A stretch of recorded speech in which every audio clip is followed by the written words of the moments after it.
일곱째 달 15째 날에는 너희가 성회로 모일 것이요 아무 일도 하지 말 것이며 이레 동안 여호와 앞에 절기를 지킬 것이라.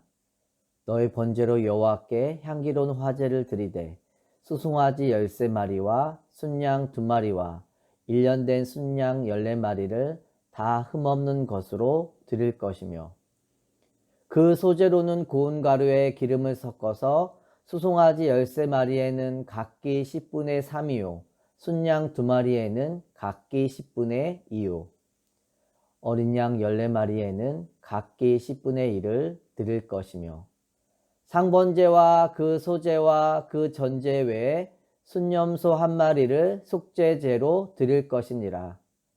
둘째 날에는 수송아지 12마리와 순양 2마리와 1년 되고 흠없는 순양 14마리를 드릴 것이며, 그 소제와 전제는 수송아지와 순양과 어린 양의 수요를 따라서 규례대로 할 것이며, 상번제와 그 소제와 그 전제 외에 순염소 1마리를 속죄제로 드릴 것이니라.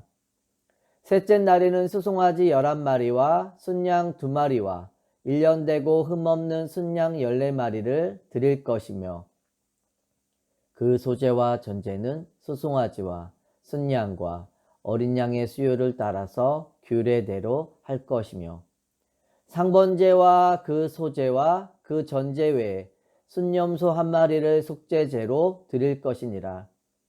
넷째 날에는 수송아지 10마리와 순양 2마리와 1년 되고 흠없는 순양 14마리를 드릴 것이며, 그 소제와 전제는 수송아지와 순양과 어린 양의 수요를 따라 규례대로 할 것이며, 상번제와 그 소제와 그 전제 외에 순염소 1마리를 속죄제로 드릴 것이니라. 다섯째 날에는 수송아지 9마리와 순양 2마리와 1년 되고 흠없는 순양 14마리를 드릴 것이며, 그 손제와 전제는 수송아지와 순양과 어린 양의 수요를 따라서 규례대로 할 것이며, 상번제와 그 소제와 그 전제 외에 순염소 1마리를 속죄제로 드릴 것이니라. 여섯째 날에는 수송아지 8마리와 순양 2마리와 1년 되고 흠없는 순양 14마리를 드릴 것이며, 그 소제와 전제는 수송아지와 순양과 어린 양의 수요를 따라서 규례대로 할 것이며, 상번제와 그 소제와 그 전제 외에 순염소 1마리를 속죄제로 드릴 것이니라. 일곱째 날에는 수송아지 7마리와 순양 2마리와 1년 되고 흠없는 순양 14마리를 드릴 것이며, 그 소제와 전제는 수송아지와 순양과 어린 양의 수요를 따라 규례대로 할 것이며, 상번제와 그 소제와 그 전제 외에 순염소 1마리를 속죄제로 드릴 것이니라.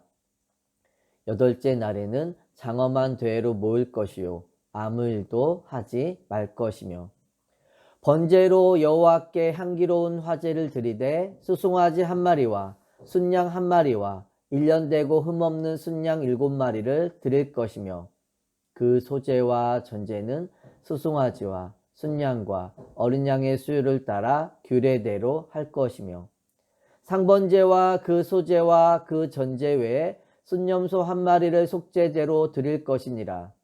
너희가 이 절기를 당하거든 여호와께 이같이 드릴지니, 이는 너희의 서은제나 낙헌제로 드리는 번제, 소제, 화목제 외에 드릴 것이니라. 다 함께 읽겠습니다.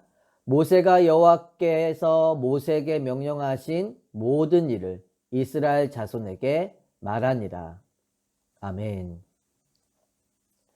초막절은 6월절로부터 시작된 이스라엘이 지키는 절기 중에 마지막 절기입니다. 초막절은 여호와 앞에서 이스라엘 백성들이 하나님께 감사를 표현하는 기쁨의 절기이죠. 이 절기의 핵심은 광야 40년 생활을 기억하는 것입니다. 그들이 40년 동안 광야 생활을 하면서 계속해서 초막을 만들며 다녔지만 하나님이 인도해 주신 은혜를 기억하고 감사하며 지키는 것입니다. 이스라엘은 지금도 초막절을 지키며 자녀들에게 그때의 일을 기억하게 합니다. 초막절에는 집 마당에 초막을 짓고 일주일 동안 그곳에 거주합니다. 간이 천막을 사용하여 초막을 짓게 되는데 그것을 가리켜 수카라고 이야기합니다. 초막을 지을 때에는 사방을 다 막지 않고 한쪽 면을 열어두는데 그러한 행동에는 두 가지 의미가 있다고 합니다. 첫째는 하늘의 별을 바라보며 이스라엘이 광야에서 별을 보고 행진했던 것을 생각하는 것입니다. 둘째는 열린 문을 통해 서로 자유롭게 교제하며 기쁨으로 절기를 지키기 위한 것입니다. 이스라엘이 자녀들에게 초막절을 통해 신앙의 전수와 신앙 교육을 한 것입니다. 나의 삶이 어디에서부터 주어지고 있는가? 내가 누리는 모든 것들의 근원이 무엇인지를 돌아보게 하는 것입니다. 이스라엘의 역사를 통해 하나님을 잃으면 우리가 모든 것을 다 잃어버릴 수 있음을 알기에 나를 나되게 하신 하나님을 기억하며 초막절의 절기를 지키는 것입니다. 그래서 12절을 통해 알 수 있듯이 여호와께 성회로 모이는 초막절의 첫째 날과 마지막 날에는 안식하라고 말씀하십니다. 이스라엘이 하나님의 구별된 백성으로 모여 자신의 과거를 돌아보고 하나님만을 묵상하기 위함입니다. 그리고 쉼의 시간을 가지며 하나님을 예배하고 감사의 예물을 드리는 것입니다. 초막절에는 다른 모든 절기에 드린 예물보다 더 많은 제물을 드리게 되는데 나의 풍성한 소유로 인해 기뻐하여 드리는 것은 아닙니다. 소유의 열매를 맺게 하신 하나님으로 인해 기뻐하는 시간입니다. 그것이 초막절에 반복해서 드리는 제사를 통해 하나님을 기억하고 하나님의 은혜를 기억하는 행위인 것입니다. 또한 초막절에 반복되는 풍성한 제사 가운데 매일 드려지는 제사가 있는데 그것이 바로 순년소 한 마리를 속죄제로 드리는 것입니다. 하나님께 나아가는 일이 나의 죄가 정결하게 되는 것에서부터 시작되어야 함을 깨닫게 하는 것입니다. 이스라엘은 하나님께 속죄 제사를 반드시 드려야 했습니다. 왜냐하면 이 제사를 드리지 않으면 죄 문제에 대한 해결 방법이 없었기 때문입니다. 자신의 죄값에 따라 하나님의 심판을 받아 죽을 수밖에 없었기에 짐승에게 자신의 죄를 안수하고 전가함으로 그 짐승의 죽음을 통해 죄값을 치른 것입니다. 동물이 그냥 죽는 것은 도살이 되지만 그 짐승에게 죄를 안수한 후부터는 짐승의 죽음은 도살이 아닌 죄사함의 제물이 됩니다. 구약에서 이야기하는 제사는 살아있는 짐승을 죽이고 제물을 불살라 하나님께 바치게 됩니다. 하나님은 잔인한 과정을 통해 불살라 바쳐진 제사를 가리켜 나를 기쁘게 하는 향기로운 제사라고 말씀하십니다. 하나님이 손수 지으신 짐승의 죽음을 바라보시면서 왜 기뻐하는 제사라고 말씀하셨을까요? 그것은 제물이 죽는 것은 단순히 짐승이 죽는 것이 아니라 하나님이 사랑하시는 자들의 죄가 없어지는 것이기 때문입니다. 그래서 속죄제는 하나님께서 스스로 자유할 수 없는 죄에서 자유할 수 있는 은혜의 방편으로 주신 것입니다. 구약의 사람들이 짐승을 죽이고 번제로 드려 제사함을 받았다면 우리는 예수님을 믿는다는 믿음의 고백으로 대신하고 있는 것입니다. 우리가 예수님께 회개한다는 것은 내가 예수님을 믿으니 내 죄를 대신해서 죽어달라는 고백이 포함된 것입니다. 오늘의 시대에서 속죄제의 의미는 예수님이 내 죄를 십자가 위에서 다 가져가시는 것이지만 내가 바른 위치에 서지 못하고 하나님의 가슴을 아프게 한 것을 진정으로 깨닫는 것입니다. 그동안 내가 마귀와 죄에 속아서 종노릇 한 것을 하나님 앞에 나와 회개하며 마음을 쏟아내는 것입니다. 그러므로 진정한 속죄제를 드린 결과는 제사의 형식이 아니라 그 뒤에 나타나는 우리의 마음의 변화에 있습니다. 그렇게 고통스럽고 힘든 제사의 과정을 드린 후에도 조금도 달라진 것이 없다면 제사의 형식만 있을 뿐 그 결과의 변화는 없는 것입니다. 죄에 대한 회개로 다른 선택, 다른 삶을 살아가는 것이 참된 그리스도인의 모습일 것입니다.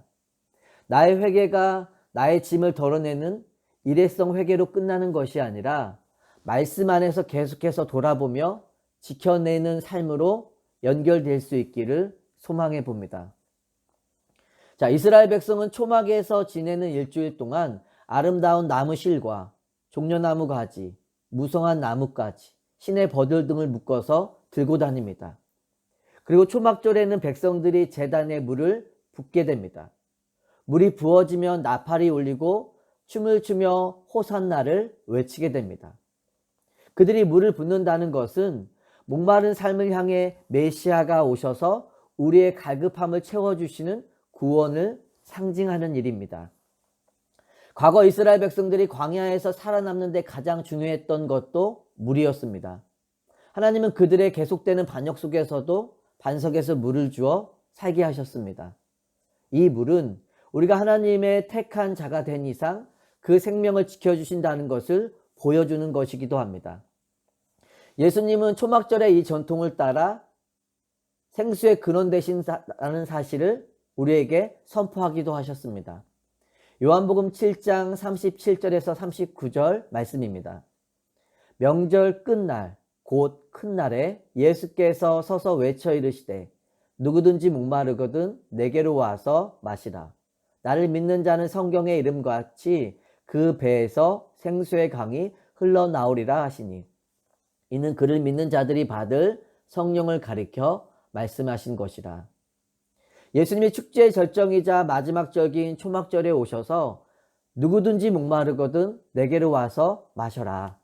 나를 믿는 자는 배에서 생수의 강이 넘쳐 흐를 것이다 라고 말씀하신 것입니다. 예수 그리스도가 영원히 목마름을 해결해 줄 수 있는 메시아이심을 선포하신 것입니다. 그 일을 깨닫게 하시고 믿게 하시기 위해 성령이 임하실 것을 약속하신 것입니다. 하나님은 가나안 땅을 목전에 두고 있는 이스라엘 백성들에게 여호와의 규례를 다시 말씀하십니다. 하나님이 반복해서 말씀하신다는 것은 그것이 중요하기 때문입니다. 너희들이 가나안 땅에 들어가서도 나를 잊지 말고 기억해야 한다. 나를 믿고 섬기며 예배하는 백성이 되어야 한다. 그것이 하나님이 반복해서 말씀하시는 이유인 것입니다. 이스라엘 백성들이 초막절에 하나님께 드리게 될 풍성한 제사 목록을 통해 알 수 있듯이 하나님은 이스라엘에게 주실 풍성한 은혜를 약속하셨습니다. 이스라엘에게 초막절은 하나님의 은혜를 기억하는 것이고 은혜를 누리며 하나님의 백성으로 감사하며 살아가는 것입니다. 나의 소유로 인해 기뻐하는 것이 아니라 소유를 잊게 하신 분으로 인해 감사하며 기뻐하는 것입니다. 그래서 이스라엘 백성들은 초막절에 모여서 회당과 집에 모여 성경을 읽는다라고 합니다. 그 중에서도 전도서를 많이 읽는다고 합니다. 광야 1세대인 부모의 죽음을 곁에서 목격하며 나아가야 했던 슬픈 고난의 여정이었지만 하나님 안에서 의미 있는 시간임을 기억해내고자 하는 것입니다. 우리의 삶에도 각자가 지나와야 했던 광야의 시간이 있었지만 하나님의 은혜가 함께했던 시간이었음을 기억하게 됩니다. 지금 광야의 시간을 지나야 하는 분들에게도 하나님의 은혜는 변함없이 지속될 것입니다. 우리가 어떤 어려움 속에서도 하나님이 주신 은혜를 기억하며 나의 예배의 자리가 무너지지 않기를 원합니다. 예배를 통해 하나님이 주시는 은혜를 기억하고 하나님이 주시는 기쁨이 우리의 삶 가운데 다시 회복될 수 있기를 예수 그리스도의 이름으로 축원합니다.